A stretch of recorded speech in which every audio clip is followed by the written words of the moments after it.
Thank you for staying with us. And right now, we'd like to talk about, what we hinged on earlier, and that is the bill, that will mandate every Nigerian to vote in every election as passed the second reading at the House of Representatives.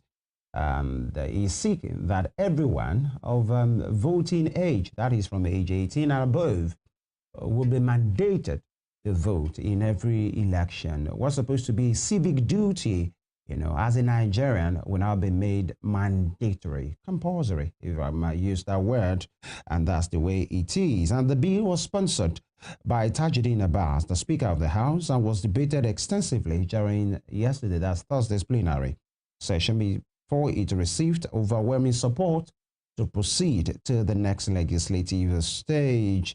Nigeria is the Africa's biggest democracy, if we can use that word, largest democracy, and has historically struggled with low voter turnout in elections. Now, despite having over 93 million voters in the 2023 elections, those that decided, the rest, the course of the country, were less than 25 million, actually, because the president, Tinubu of the APC, got just over 8 million votes. The closest challenger, that's Atiku Abubakar, I guess 6.9 million thereabout. Peter Obi got 6.1 million. Rabi Kwakwanso got over 1 million. Everything, when you put it together, around 23 million, 25 or thereabout, when we have 93 million registered voters. And these are some of the issues that bill is seeking to amend, because they have said if people will come out to vote en masse, it will strengthen the process. But must it be made mandatory before, we do that? And there are intricacies, there are issues that needs to be discussed. And that's why we have this gentleman joining us in the house today. Charity, as they say, start from home. We have a lawyer and public analyst with us in the studio, Barrister Moses Obaditon. Good morning, sir. Good to have you here. Good morning. Thank you for having me. Thank you for that. And of course, joining us virtually, we'll have the Executive Director at Kim Park Development Initiative, Mr. Bukola Idowu. Thank you for joining us, Mr. Idowu. Thank you very much. Good to be here. All right. And let's start from the barrister. Let's have a legal view to that. Voting is part of our process. And now that bill is seeking to make it mandatory, and people are already raising eyebrows to say, why must it be mandatory? Why must it be compulsory? What happens to my rights? You are the lawyer here. Yeah, you're right. It's a civil duty, which is voluntary. It would be wrong for what you are supposed to do voluntarily to be made compulsory. And what I would term the bill to, or the sponsor, is a misplaced of priority. First of all, they need to know of the National Assembly, or the sponsor of that bill ought to find out why is it that people are not voting, and what can we do so that as to encourage voting. Those people have been the beautiful, but to now made it compulsory because it was done in Australia. The story you are referring to in Australia happened in I think it's in 1924 when it was done, and it was based on some reason. Most of the basic needs of the Australians were provided. The situation there was okay, but there were some people, either for one reason or the other, for stubborn reason, the only punishment that if you have no reason, you have to give reason why you didn't come out to vote. But in their bill here, they didn't tell us why. Then, two, the Belgian they're also making reference to, that one happened in 1892. And a lot of things have since happened, which shows the economy of Belgium is far better than Nigeria. The social life is better than Nigeria. Then the other country like Netherlands are making reference, another country has since reversed it. Knowing fully well it cannot be done in the modern time, compelling people to do it. But let's look at the reasons and the factors which I perceive must have made people to lose interest. If you look back as far as 1993, a large number of people came out to vote enthusiastically. And you need to look at the campaign of that year. And only for some people, for reason best known to them, and said they cancel election. So some people felt disgusted. And that's why they started using language. Do you think our vote counts? And later on, when we came back in 1993, I'll give you the statistics. till today, the percentage, the number of people that register, and how it comes. So in 1999, people see, after a lot of homework, and people came out. The percentage was encouraging. Let me just look at what the number of people that registered in 1999, and the people that voted. For example, in 1999, 30.2 million voters out of 57.9, making 57.9% voted in 1999. As the momentum of the 20... in 2003, 42 million of the 60.8 million that registered voted, which record 69%. Gradually, in 2007, 61.5 million people vote, only 35.3 million. Out of those 61.5 million, only 35.3 million voted, which represents 57.5%. In 2011 and 2015, voter turnout further declined to 53.7% and 43.7% respectively.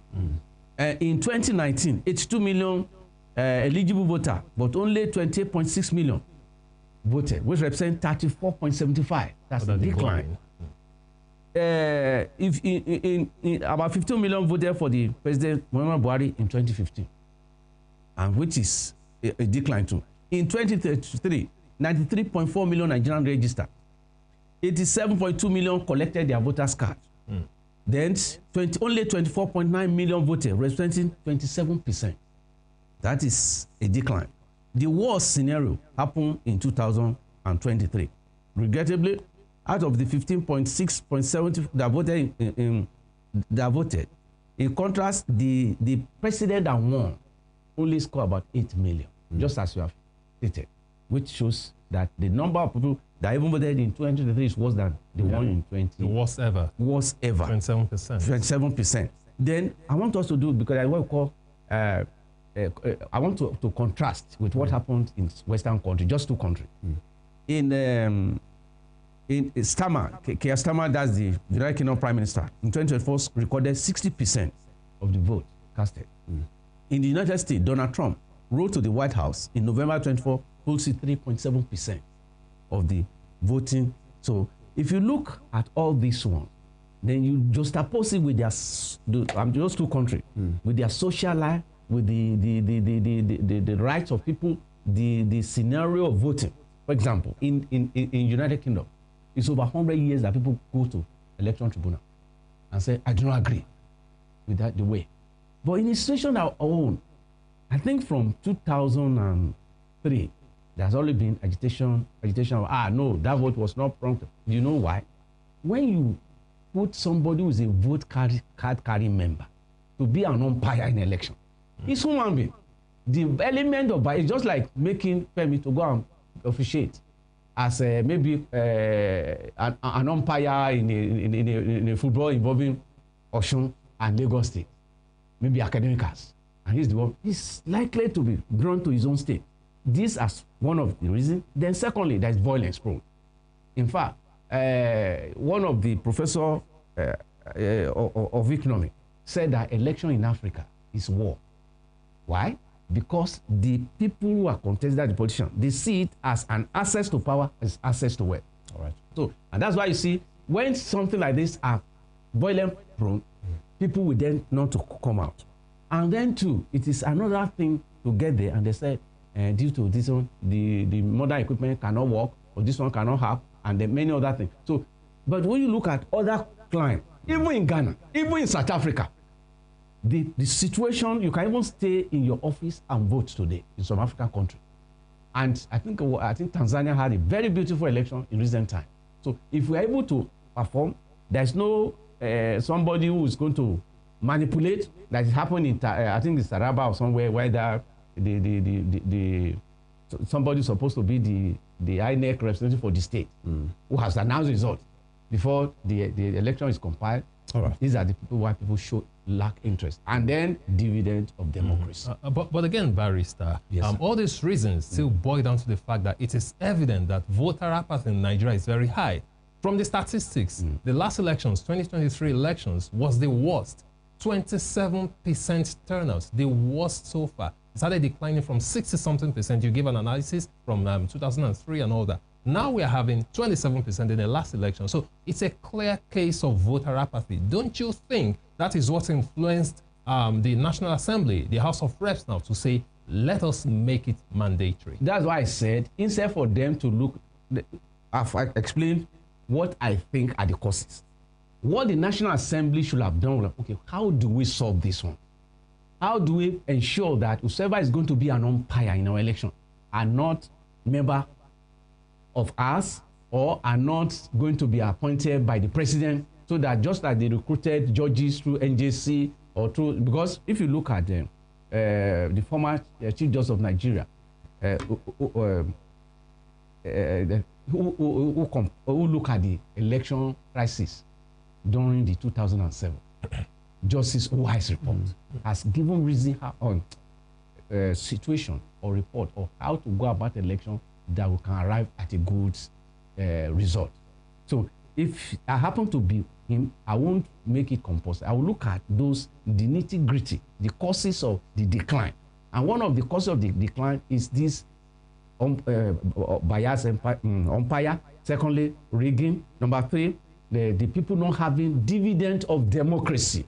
If you are sure that I'm sending Ojo to the National Assembly that is going to represent our interest, the first thing is going to look there. It's not about struggling about the car, about accommodation. If they give you 160 million, we are even expecting the labor to reject it, because in Western countries they give them no.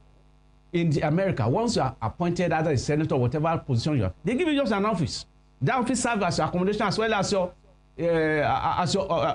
your office. But here we give you quotas. We give you some people, and some people will be in your state who will represent your interests, and what do they call it? Dressing allowance, accommodation, and we spend a lot. Where you are coming from? They have no water, hospitals have no drug, doctors are already gone, and many other things are their challenge. The education. Most of these people, taking 90% of those who are in the National Assembly today, enjoy free and compulsory education from primary to secondary school. At the tertiary level, some of them is got what you call scholarship or bursary award and many other things. So are they not thinking that out of the world, the highest children out of school they are in Nigeria, which is about 12 million children? What is their program for them? Then two, we look at section 14, sub 2B, which says it shall be the duties of every government to see to the security of lives and property, and then the welfare of the people. That should have been the reason. Somebody who has not eaten, somebody that has no job, you expect him to go and be on the sun and come and vote for you. Not only that, somebody whose house has been looted, they have been burned for no just reason. Somebody came overnight, killed a whole family, and then you expect that man to now come from his camp, IDP camp, and come and vote. So they must first of all settle that one. All right, Barrister, we'll come back to this legality, but let's take it's not legality, it's also social aspects. I'm talking about legality. Okay, sir. Yeah, thank you, sir. Well, let's go to Mr. Idowu.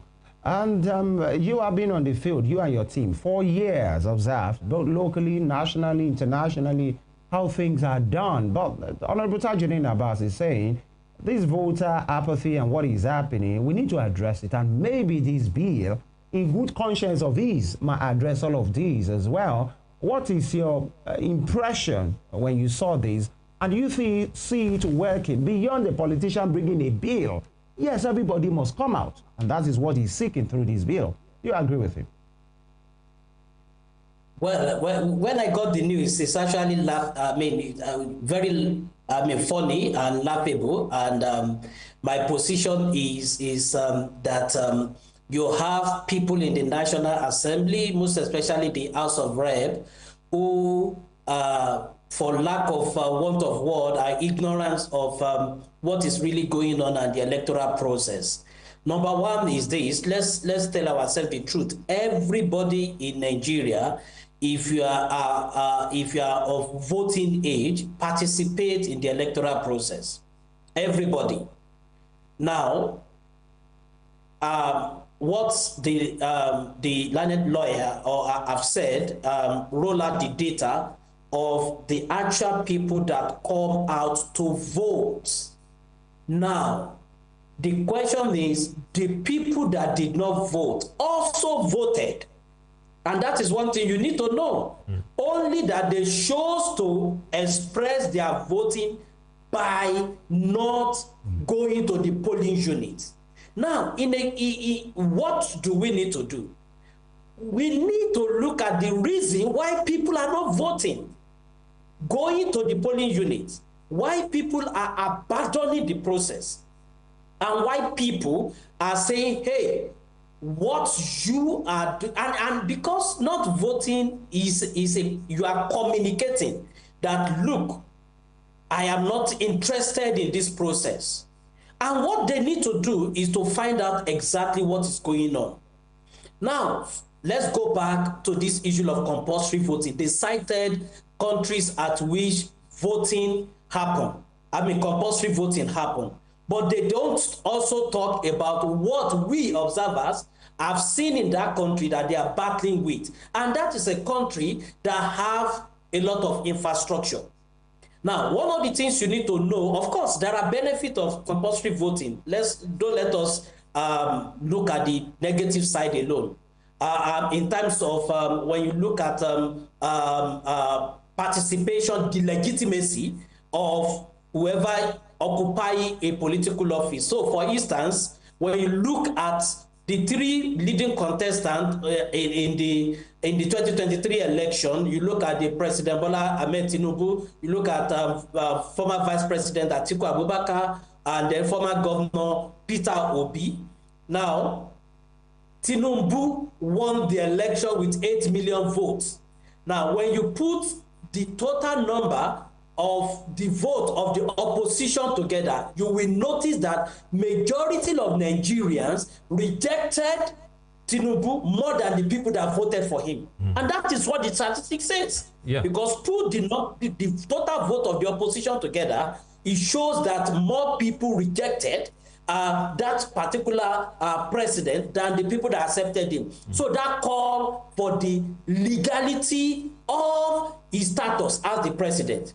But because of the system of voting we practice in Nigeria, which is called first past the post, or which is called simple majority, and that is what gives him that. But there have been debates on the legality. So when you ask people to vote compulsorily, probably we will not begin to have even representation. As we have it today, we have 93 million registered voters. Now, out of the 93 million registered voters, 27% came to vote. So what is the legality?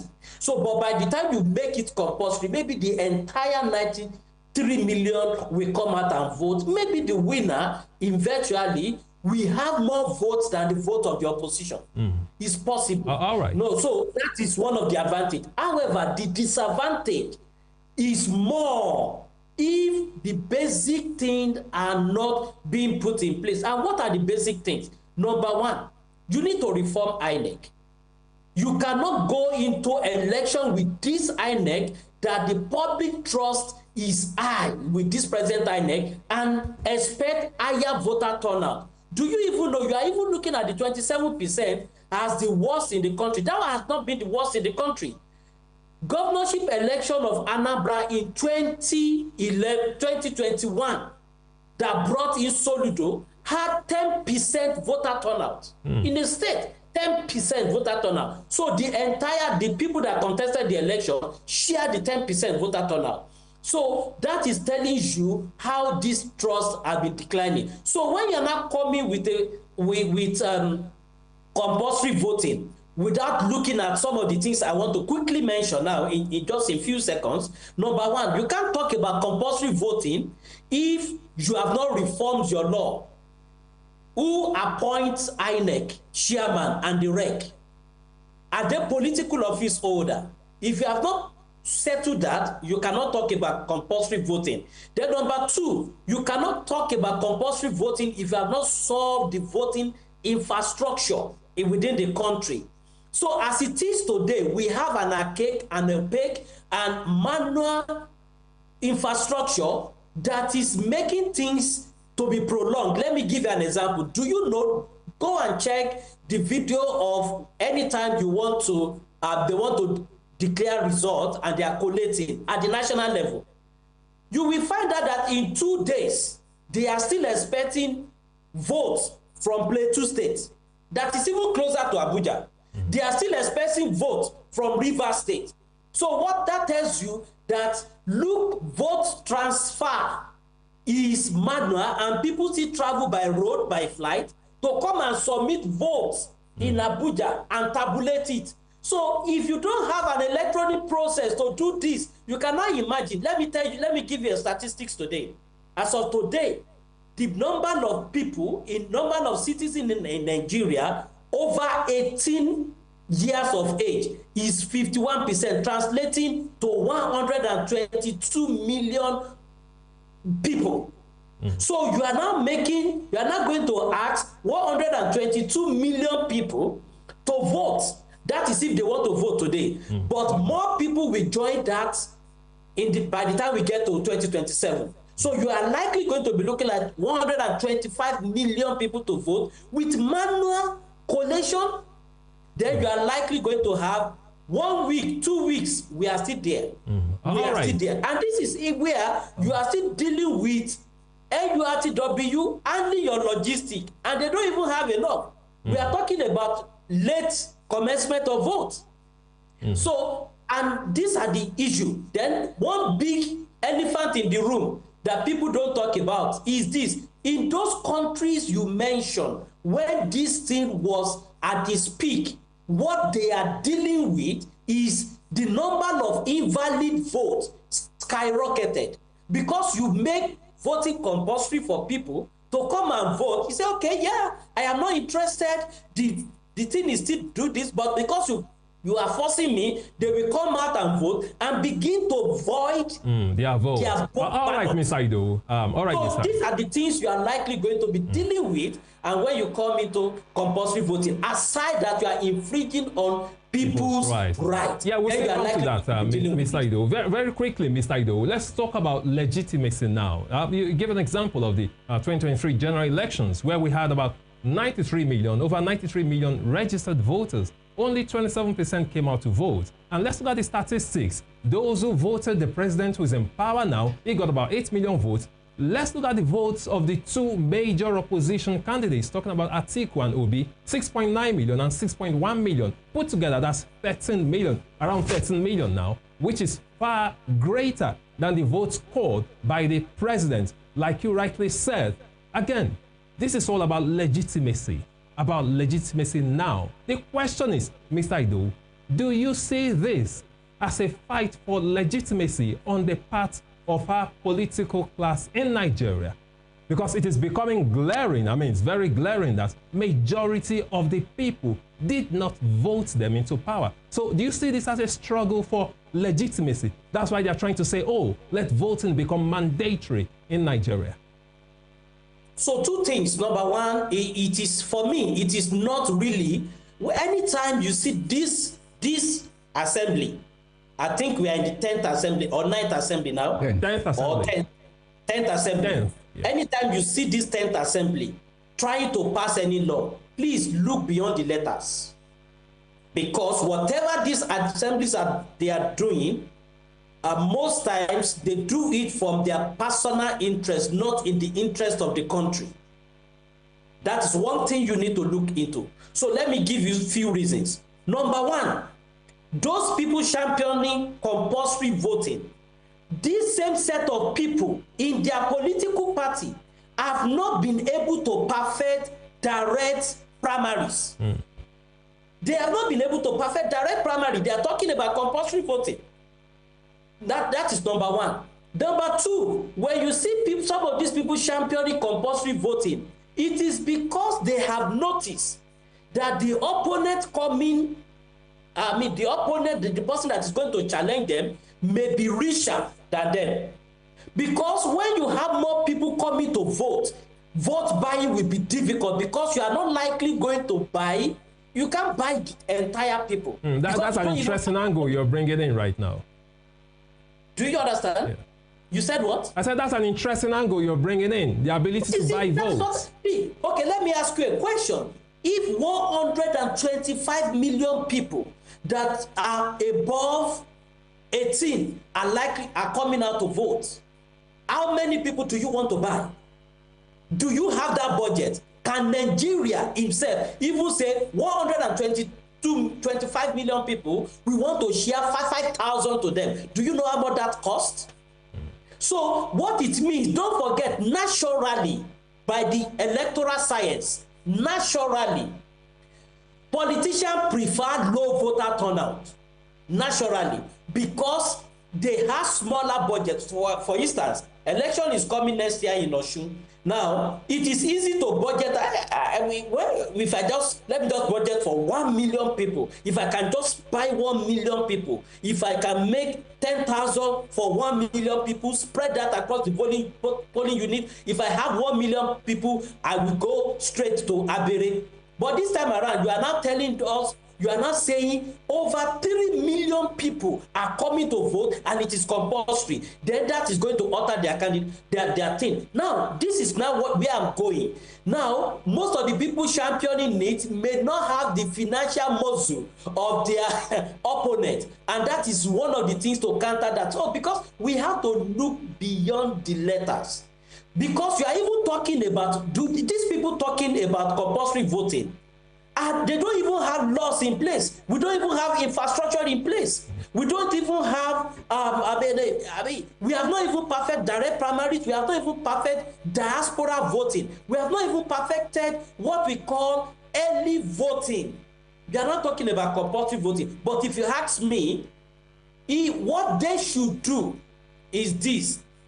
They should come up with an incentive that if you vote, there are incentives you will enjoy. Legitimately. As a citizen, legitimately, that you will enjoy, not that you, because we will not begin to deal with invalid vote. Let me give you statistic of invalid vote without compulsory voting.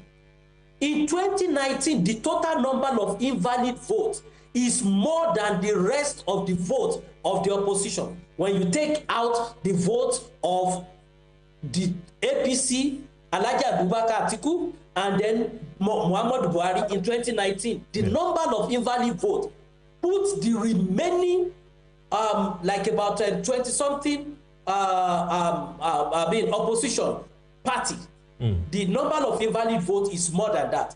Then in 2023, we have over 900,000 invalid votes in Nigeria. Do you know what 900,000 means? Which means close to 1 million people came out to vote and their votes were invalid. So you are not talking about invalid votes where people are disgruntled. Then you are likely going to have an increase, and then we now begin to waste our money for procurement purposes and the rest. But I think they can come up the way it is in Nigeria now. You know, there are incentives if you participate in NYSC. Probably you cannot contest, you cannot get into this. Maybe we should look into that and encourage people to come and vote. All right, Mr. Above that, there are other parameters that I think should be perfected before we talk about. All right, Mr. Ido, we'll come back to you, but very quickly, let move to the barrister in the house. Let's look at, we've just talked about the legitimacy now.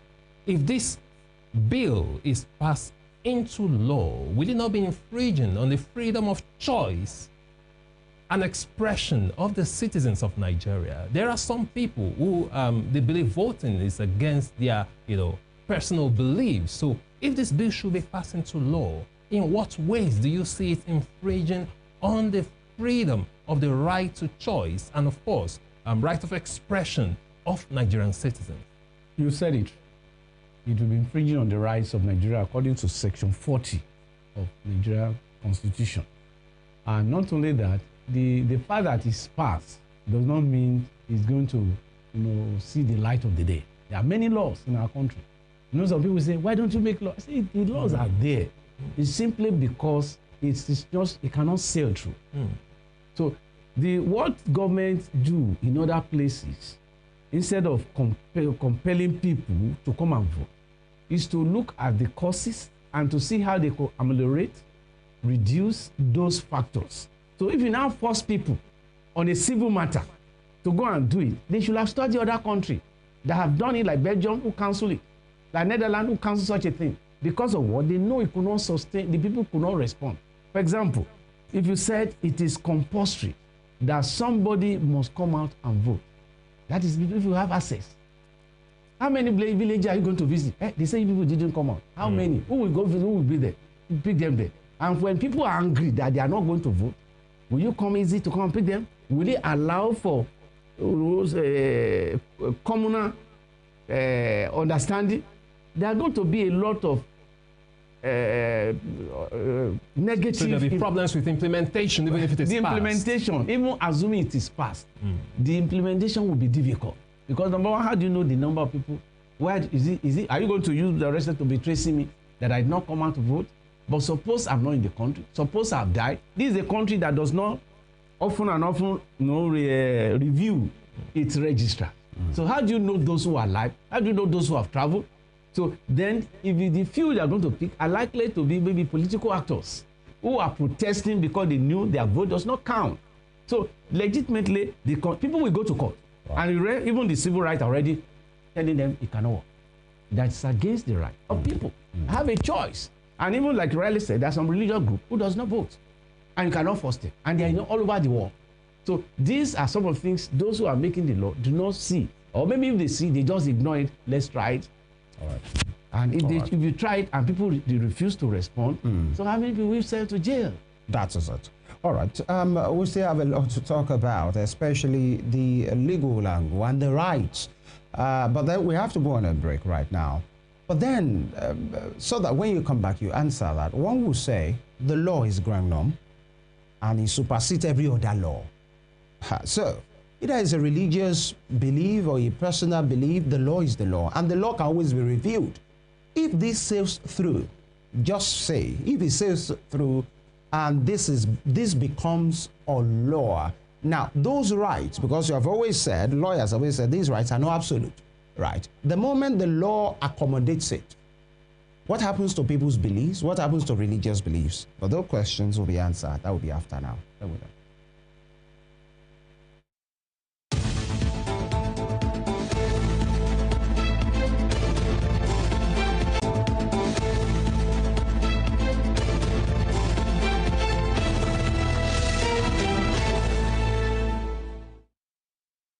All right, thank you for staying with us. And we have Barrister Moses Obaditon here and Mr. Bukola Dowu, bearing their minds on the recent development.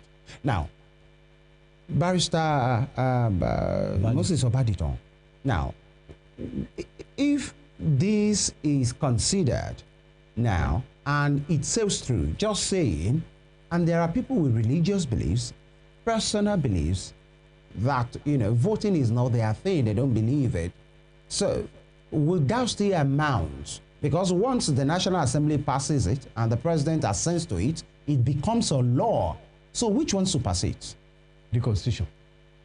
And let me read section 40 as well as section 3 for you. Section 40 says every person shall be entitled to assemble freely, associate with other, and in particular he may form or belong to any political party or trade union, and so on, just on this issue of election. But let's look at section 3 of the section 1 subsection 3 of Nigerian Constitution. If any other law is inconsistent with the provision of this Constitution shall prevail, and that other law shall, to the extent of the inconsistency, be void.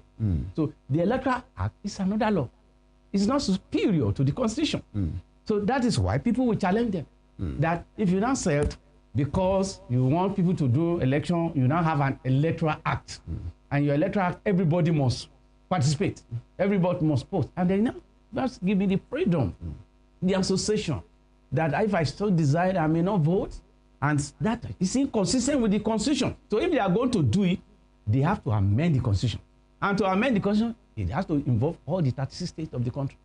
So it's still a long journey to do. So that's why I said they are merely doing a political acrobatic, in the sense that that law, if passed through, even signed, people will still challenge them. If you take me to court, I will say I have a right under the Constitution, because that thing is inconsistent. So if it says with my right, it can be challenged. It can be challenged because it's an act. It's a law, but it's not superior. You yourself said it. You said the Constitution is the grand norm. So if the foundation and somebody is now bringing mud on the concrete, it cannot stand. All right. So basically, technically, you're saying that someone, a Nigerian, can say that, no, the Constitution says I have freedom of choice, that you cannot impose voting on me as an individual. That's true. There are so many other So law, they make the Nigeria here and there, that kind of thing. And then people now go and challenge them. Say, look, the Constitution give me this power. So if there is any other law, except they amend the Constitution, if this Constitution is not there, and this one say any other law, if it's in conflict with my right not to vote, with my right to express myself, that law cannot stand. All right. Now, Mr. Dowu, are you still with us, sir? Yes, I'm here. Thank All right. Quickly, before we leave this particular talking point, many persons have said, yes, you have said we should always learn to look beyond the lines or, the words that are spoken by politicians, especially in this regard. But there are some persons, right, when we interact, sometimes when journalists like us go on election duties and you see people playing football and you see them washing clothes on that day and you see them nonchalant and they are not part of it, some of what they will tell you might not be about, oh, we are not having the dividends of democracy, or we don't have access to the polling unit. Some of them have that mind made up, passed through to them, possibly generations to generations, to say, oh, politicians have a way of doing their thing. Don't worry. Even if you come out, it will not count. Even when they do have that reason, it's embedded in them. There are people like that. So how do we correct those people? Because that's what they will tell you. It's not my thing. Those who will be voted, they know themselves. I'm sure you have heard many people say that. So, like I said in the beginning, that is participation too. Only that they are protesting, and that is to tell you that, look, voting is going on. Somebody just very close, or some people just very close to the polling booth are playing football, are washing clothes. They are protesting. They are saying, look, I am not going to participate. And what I have said is that, look, we need to look for the reason why this is so. And if you have been able to get this reason, then how do we correct it? Number one, do you know from 2007 till now, we've had close to about 4 election reform committees and conversations that have not seen the light of the day. Justice Uwe's committee have not seen the light of the day. Some of the recommendations. Number 2, you have Kenina Mani committee. It has not seen the light of the day. You have a Lemu committee that has not seen the light of the day.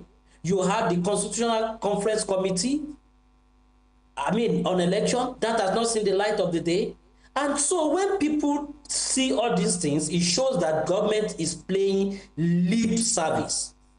And we have just talked about basic things we need to even look at. And that if those things can be put in place, you will see the voter turnout increasing. People will want to come and vote themselves. And what are those things? No, it's just so simple. Make their vote count. All right. Make their vote count. As it is today, if you want to win an election, it is not about the people. Have you been hearing narrative of politicians saying, oh, this one need to defend so that he can deliver his state? What do you mean by that state? Deliver his state. All right. Somebody that is not popular is delivering a state. Let me quickly tell you, to win an election in Nigeria, you need institutions, not even the people. And who are those institutions? When you are making your budget, and this is what the politicians are doing, they make budget for INEC, and that is why you see some of the ad hoc staff. You just heard about the professor that rigged an election and the Court of Appeal affirmed his J-term. So he collected money, manipulated election. So you need to just make budget for INEC. All right, Mr. Ido, I'll come back to you. Make budget for security agency. Number 3, make budget for the judiciary. What are we talking about? Then number 4, make budget for talks. Okay, kindly hold that thought, Mr. Ido. I'll get back to you shortly. I want to quickly ask Barrister Obadito in the House this question. Now, away from, you talked about the Constitution, how the Constitution of Nigeria supersedes subsequent laws that are made that individuals can actually come out and say, hey, the Constitution made provision for me to have a right of choice. But my question is this: when we talk about law, you're a lawyer, we need to look at it from different angles. Can voting be considered in law as a civic duty that supersedes personal choice? That's my question. You know, because when they go to court, lawyers will come and the whole thing will be x-rayed. It can be twisted from different angles. So let's look at it from that angle. Can voting actually be considered as a civic duty which supersedes personal choice? Well, it is not that can be considered. Voting is a civil duty which every individual owes to his nation. Now, can it be said to supersede personal choice? That's my question. Well, it depends on situation and circumstances. Let me just try to deviate a bit. For a very long time, if you're a female police officer, until you marry, you are not supposed to be pregnant. And there's even a particular year you must even get to before you can get married. But something happened a few years ago, less than 2 years ago. A lady was in this and they was sacked. And then she went to court. And the law said, no, she has a right. So, but when it has been a practice for them, are you going to say it's not personal for her to be pregnant? Is it not personal to get married? But then he's on a national duty, which because of the Police Act, say a female woman cannot can be put in the family away, cannot go married until a particular year, which is contrary to our personal. So this issue, for example, today is election day. My wife is in labor and is about to deliver. I put it to you, sir. Which one comes personal? Of course. Of course, my wife. Because you will die with the baby. So these are some of those. That's why I say it depends on situations and circumstances. For example, in another way, Mr. X has been waiting for promotion. And then because of the duties, and they now schedule it for a Saturday. That Saturday is the election. And it's on the way. And the police go, where are you going? I'm going to. Don't you know today's election? You're under arrest because you failed. So when we get there. Although in that circumstance, yes, most things are not put on election day, by the way. No, in Nigeria, in Nigeria, most of elections are correct. All right, we must go. So he was asking on civil and personal. And that was trying to illustrate by saying that there will be some situation that will make you. And of course, lawyers will argue it in court. Oh, certainly. Of course, that's why they are lawyers. All right. Because law is logic. You know, Mr. Do, take this as your parting shot now. In the election process that is still producing, technical glitch, and, the glitch thing is becoming a household name now. Jam glitch was just discovered 2 days ago, thereabout. But then we must move on from all of this. The reps are doing theirs. But do you see this going through as an observer, as a critical stakeholder? Do you see this sailing through? Because it's coming, it's a bill by the Speaker of the House of Reps. So you might think he has all his I's dotted and the T's crossed already. But do you, because it will be a landmark one if it goes through. Do you see it going through? So I don't see it going through. They can pass it, but I don't think it's going to have concurrence from the Senate. So, and I don't see it going through because, and don't forget, these people also know. All right. That's another glitch there. Absolutely, talking about glitches. All right, we want to appreciate you. That would be a terminal glitch. Well, Mr. Adu, for your time on your take this morning, and of course, he is the executive director at Kimpa Development Initiative, an organization that has observed the election so very many times. And of course, Barrister Moses Obaditon, for your view on this matter, because it's about your country, it's about my country as well, and it's about our rights as well. But then we'll keep talking about these issues. I'm a Nigerian. My name is Femi Ojo. Thank you for staying with us all week on this program. We've had a very, very good time on this program. You can have a recap of this particular edition of this program and previous editions and other exciting programs on our, very engaging YouTube channel at Western Spring TV. We'll make a return on Monday morning. Enjoy your weekend. God bless Nigeria. Bye. Absolutely. And Emeka Daniel is my name. Thank you for staying with us throughout the week. And don't forget, join us for fresh edition of Morning Spring on Western Spring Television from Monday next week. You do not want to miss any part of our program. Do have a wonderful weekend. Good morning.